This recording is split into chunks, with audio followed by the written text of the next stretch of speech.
After Rishi Sunak managed to pass his Rwanda bill, all the right-wing papers were filled the next morning of Sunak has faced down the Tory rebels. He's finally seen the rebels off. He's given those rebels what for? This was Sunak's rock drift. He saw off all those, those deadly waves of rebel Tories coming forward to attack him. And what have we had after? What did I say after? This would not go away. Sunak has been dealt a massive defeat in the Lords.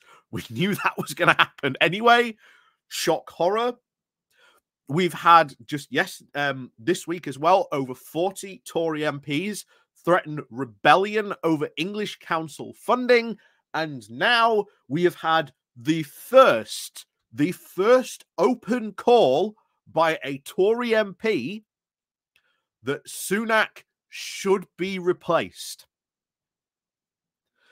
The idea that Sunak had somehow faced down the right wing of his party and beaten them, oh no, not one bit.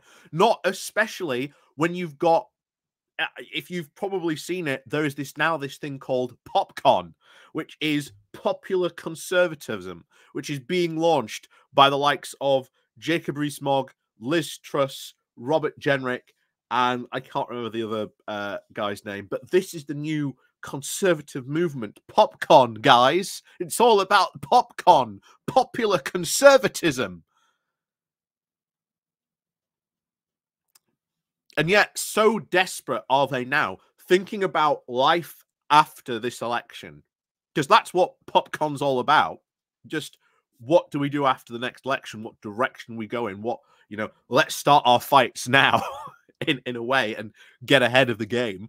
They're not even focusing on the next general election. So, calls to replace Sunak, I wonder how many more we're going to get, or whether they will actually dare to replace Sunak.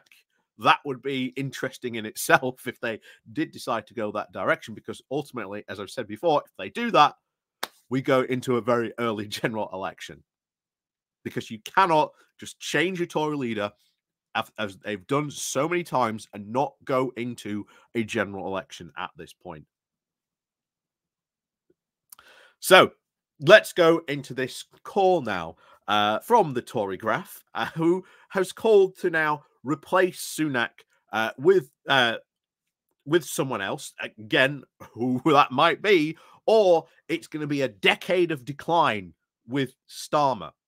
And you're like, a decade of decline? Have you seen the past decade economic forecast of when the Tories were completely in charge? We're calling it the lost decade because we had no growth, or it was incredibly stagnant that any growth we get was immediately wiped out. And this is because the Tories doubled down on austerity. They did not invest in the UK. They did nothing. This is meant to be the party of the economy, the party of business, and yet they did nothing for those in that past decade. This is why we should now refer to it, and I do think this will be good for the general election. Of that was the lost decade. Do you want to continue like that, or do you want to change? And I think saying it as the lost decade, or ensuring another lost decade with the Tories in charge, would be a very good attack ad. But, of course, we've got to bear 1992 in mind as well. And we'll be getting that in a moment as well, because they bring this up as well. I think that's a valid point. So, before we do go diving into this, please do remember to click on the like, share, and subscribe button. And, of course, down below, there are links to my Patreon page and an off-day link called Buy Me Coffee, where you can, buy me coffee. There is also the YouTube subscription as well called the Pony Club. You can join that as well, and of course there's a YouTube thank you button as well. So thank you very much to everyone who does help and support the channel that way. Even if you just click on the like and share button, like I say, it all helps very much. So let's head on over to the Tory graph to see what they've got to say on this. Replace Sunak as PM or face decade of decline under Starmer. Well, again, like I say, you've only got to look at the last decade. The fact that every economist is calling it the lost decade because we have lost everything. Yeah, then this was again from from Cameron. So there has been nothing, and yet it'll be another lost decade under Starmer. Well, what are you going to do different? They're not really offering anything different, but at least Starmer is. Even though people say, "Oh no, he's not. He's not offering anything at all." But if you listen to Starmer, what he's saying and all the stuff he's saying is far, far more positive, and would have a very big impact on the UK with him in power. So let's crack on with this then, shall we? So there has been much debate among Conservative MPs in Westminster over whether this election of 2024 will most resemble. Is this 1992, John Major's improbable comeback, or 1997, his calamitous defeat? And it must be, I think, really pointed out that we cannot fall into that same trap as Labour did back in 1992, where they were so confident of victory. The Sheffield moment, the infamous Sheffield speech came out where he was bragging about how wonderful and how amazing this victory was going to be. Lost next week. So, to those willing, of course, to look at the polls, the answer is devastatingly obvious.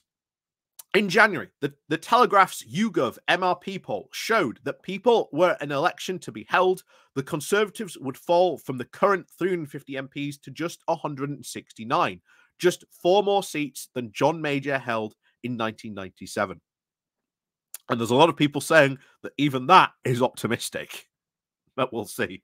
Like I say, we'll see what happens when it gets to a general election. And I've said general elections can be strange beasts.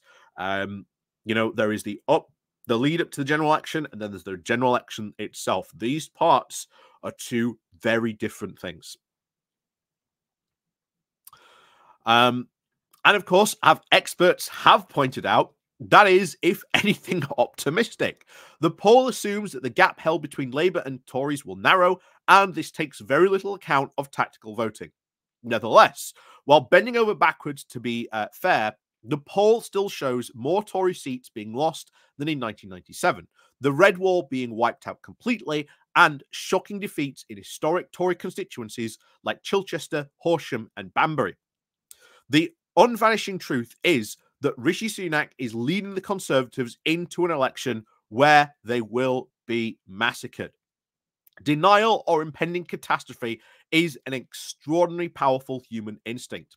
Alan Clarke, writing in 1998, a year after the Conservatives were obliterated, documented the stories of Conservative MPs in the mid-1990s, not believing what they were reading in the polls on the basis of a warm conversations on the doorstep, with them saying what the defense mechanism of the psyche allowed, combined in otherwise the sensible and hard-headed man and women to indulge in this illusion. Every single device for measuring popular opinion was pointing constantly in the same direction. It is time to strip this illusion away and stop tolerating any indulgence of it. Our country will face a country with all the challenges that we face is on the brink of being run by Keir Starmer's Labour for a decade or more. God, don't threaten me with a good time, Telegraph. Don't threaten me with a good time. And this is something I'd like to point out to all the people who say that, Keir Starmer's just a Tory in disguise. Why is it that papers like the Tory Graph, all the right-wing press, wet themselves at the idea of Keir Starmer taking over and calling him a lefty, a progressive?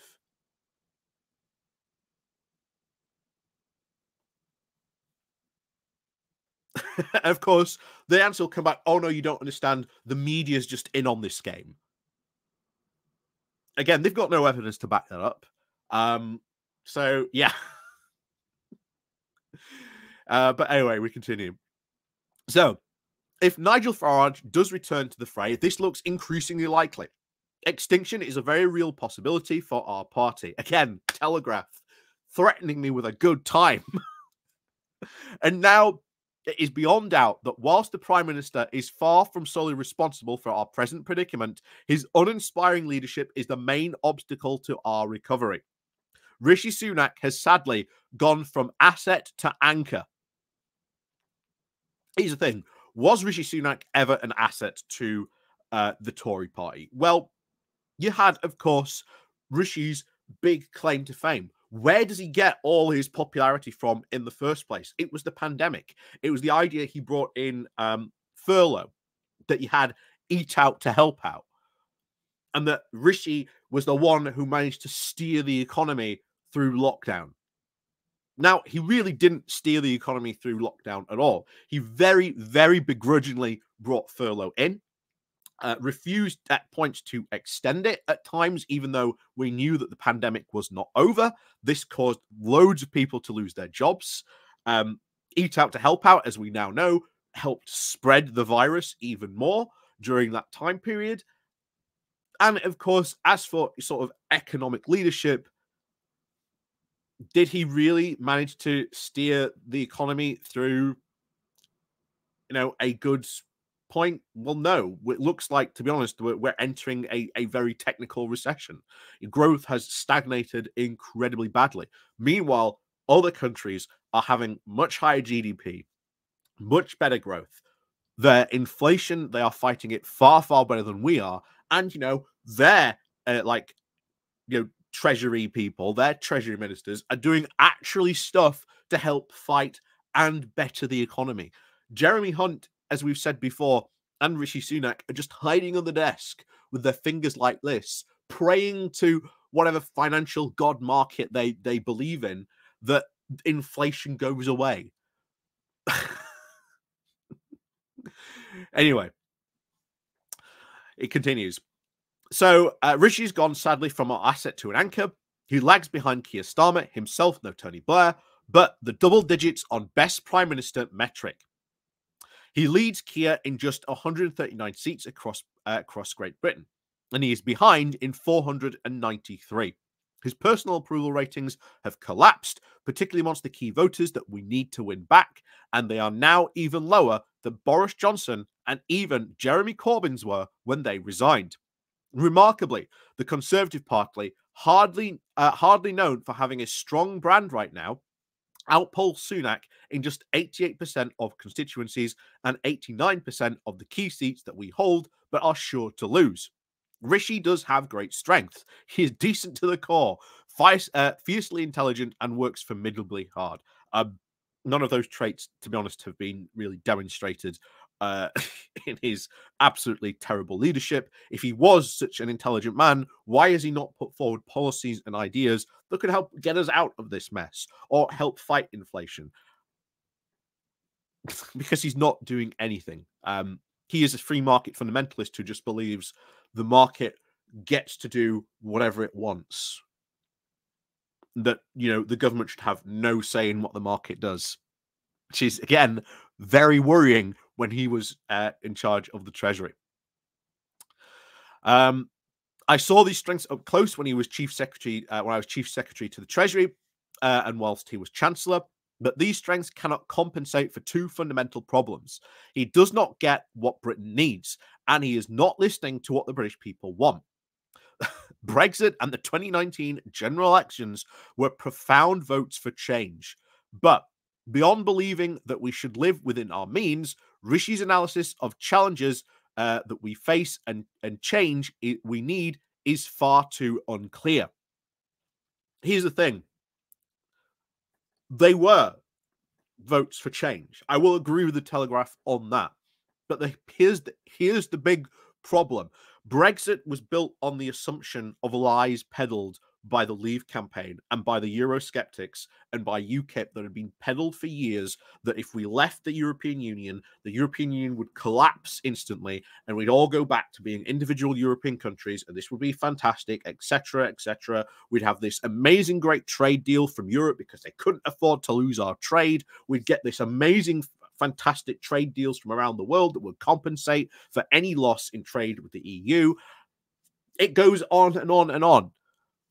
And yet it was built upon an idea that was just not reflected of reality. And 2019, of course, Boris continued that idea that, don't worry, if you vote for me, we'll get Brexit done. We'll deliver that change that we promised during Brexit. That didn't happen. And of course, levelling up, another great promise that the Conservatives just did not deliver on because they fundamentally did not believe in delivering that change and delivering that promise on levelling up. And everyone can see that. To quote Game of Thrones, the North remembers. The North remembers incredibly well the promises that many of those 2019 intakes of Conservative MPs were telling their constituents how wonderful it will be being able to have a Conservative MP because finally your town will be listened to. Finally, your town will get the butter and cheese it needs. It hasn't happened. So there is, of course, a lodestar. It all too often seems all to be deferring to the fallen wisdom of the high status, the elite international investors, lawyers, technocrats, instead of the conviction that we have, conviction. Nowhere have these problems been more apparent than on immigration. Again, immigration is not a problem. I don't know how many times we've had to stress this. Just immigration is just not a problem. It really isn't. All you have to do to fix immigration, fund the system, create safe routes, job done. That's it. Everything else, housing, jobs, etc., that's nothing to do with immigration. It's to do with the government that just has not invested in these areas, not built council houses for over a decade. But there you go. In January, I was one of the Conservative MPs who was unable to support the safety of the Rwanda bill, precisely because I believe it is unlikely to deliver the swift and certain action that is needed to deliver our promises to stop the boats. At least he's honest about that the Rwanda bill is not going to work. At least we'll give him that. 1 point for this guy. So the British people cannot fathom why our government is letting tens of thousands of people illegally cross the channel every year. What about the hundreds of millions of people that fly into the country every year illegally? No, this is because Farage has raised the red flag on this. He made it an issue. Again,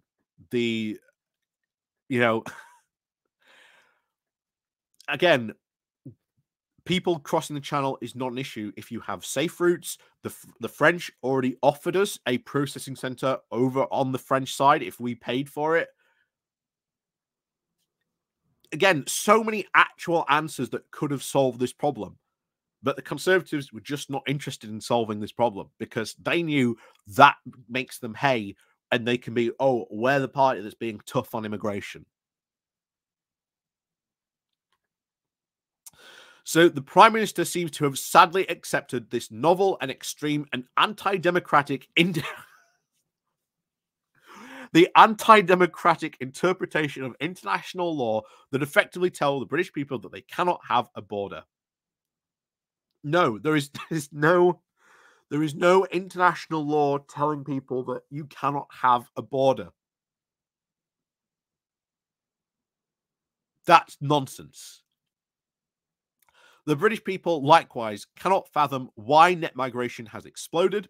Yes, aging Western societies can benefit from some skilled migration, but it must be controlled. We cannot accommodate the annual net migration equivalent to the size of Sheffield.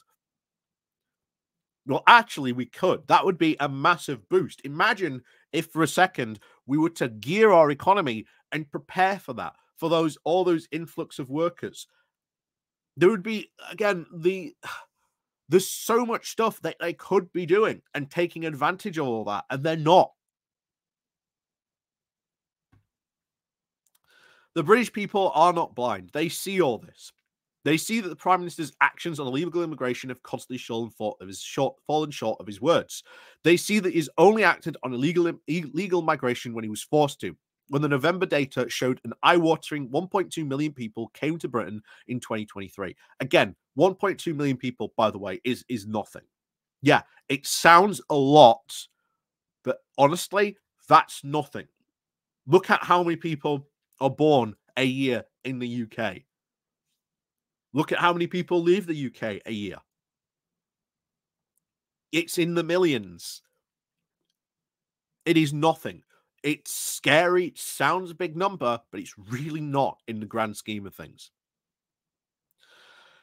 So, after the recent debate, I sadly believe that there is nothing that we can do to win back the trust of the key voters who have left this on their primary issue.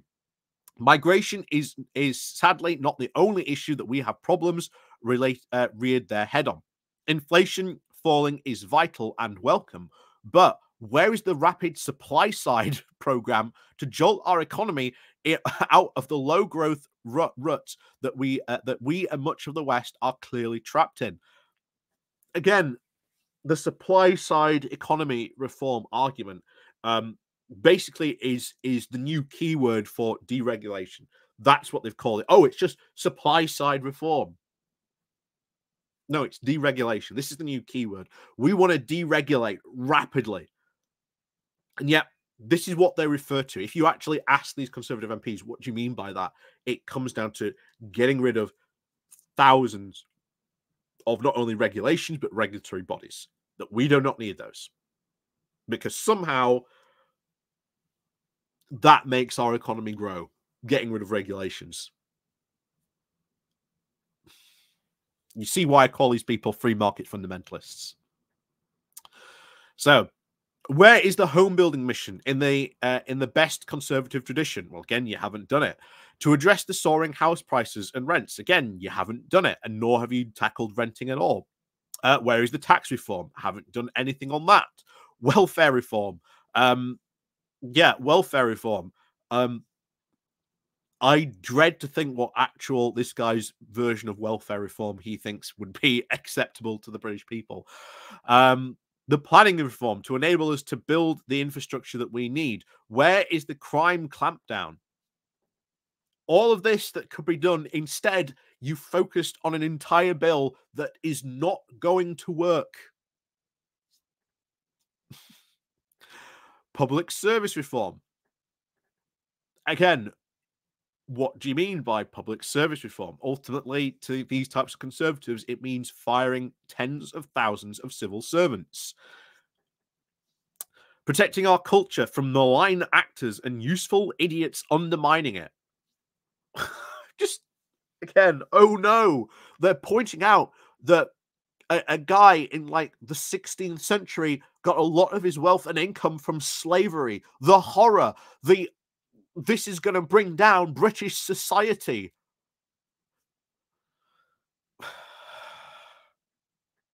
But no, there's just so idiots on this. But they're their own useful idiots.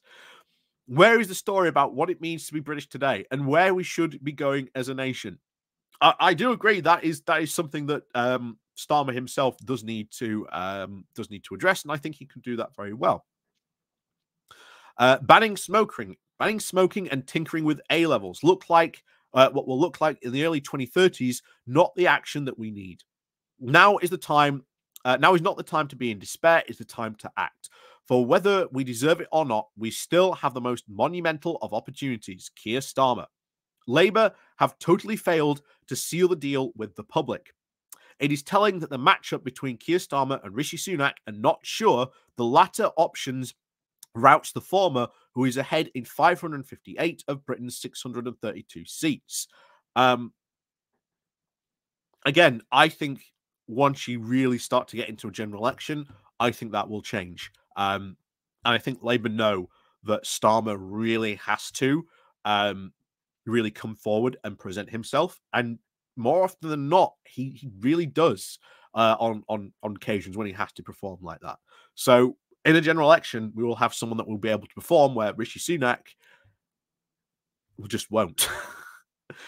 So Starmer's answers to any of the above questions range from terrible to absent. No, they're terrible to this guy, but some of them are relatively quite good, especially when it comes to sort of investing in the UK, building, all these council houses that you've said you want to build but haven't, investing in the economy, changing, making sure that the rules and regulations are built, investing in UK businesses, bringing in more foreign investment. All that stuff is there. Labour is saying it now, but of course, people just ignore it. The biggest political crisis facing developed nations at the moment and electorates is that they can't get what they need and that they are being given what they don't want. This is leading to an even greater discontent between rulers and ruled. You mean really like you guys? Because people didn't want a Brexit referendum.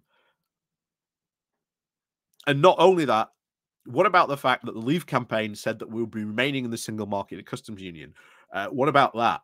What about the fact that we've seen massive reversals when it comes to polling on Brexit, saying that Brexit was a mistake, that we should rejoin the EU? I don't see them talking about that we should do that. And has now opened the door to extremists. Well, you've done that yourselves, guys. You've got no one to blame but yourselves. At the moment, having briefly recovered from our position from 2019 under Boris, the Conservative Party under Rishi Sunak once again stands on the opposite, the crumbling bank of a widening precipice. If we change leadership to a Prime Minister who shares the instincts of the majority and is willing to lead the country in the right direction, we will recover strongly in 2024. But who are you going to pick?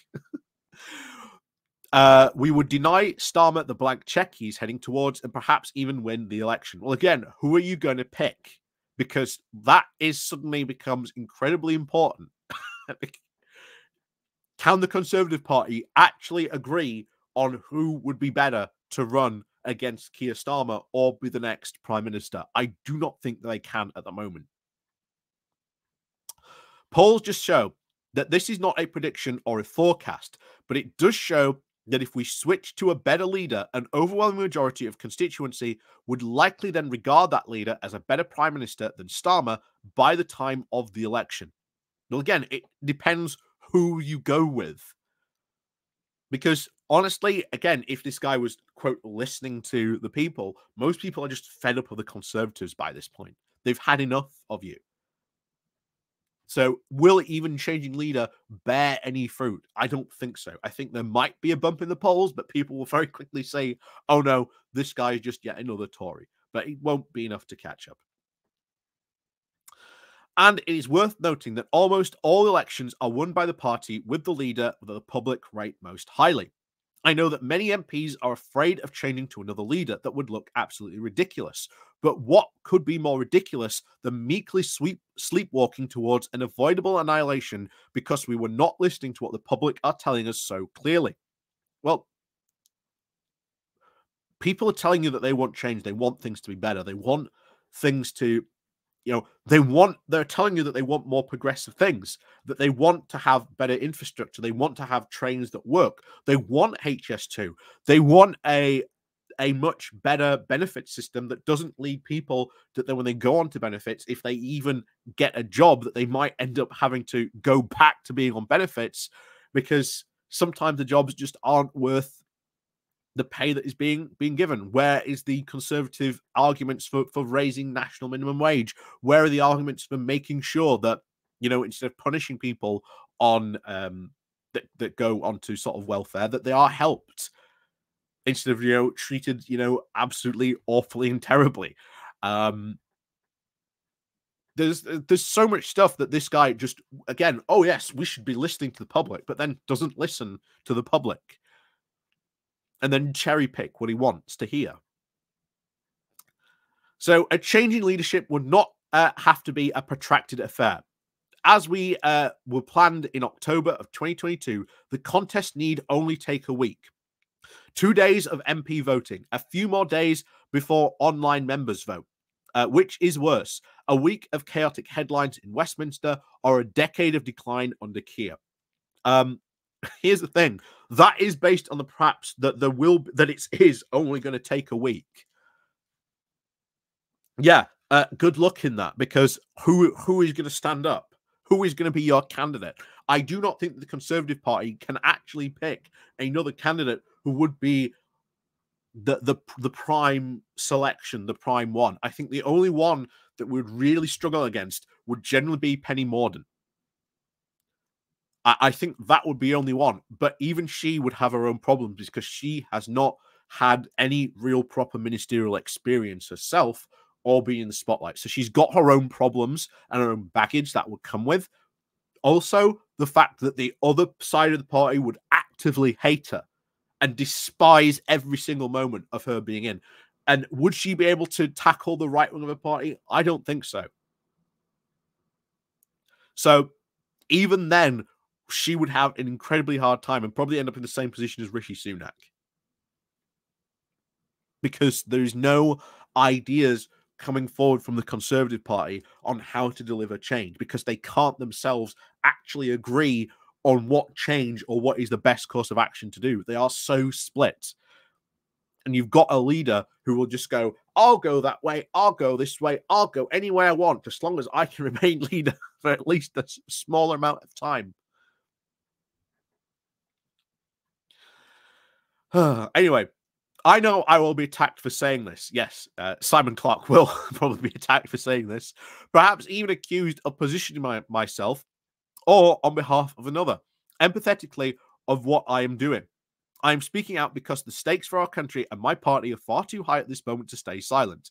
Every Conservative MP will need to live with the decision that they make in the coming days for the rest of their lives. Failing to act would also in itself be an act of active represent of a decision.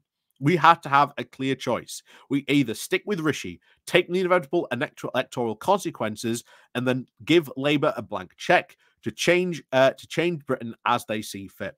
Or we could change leader and give our country and party a fighting chance.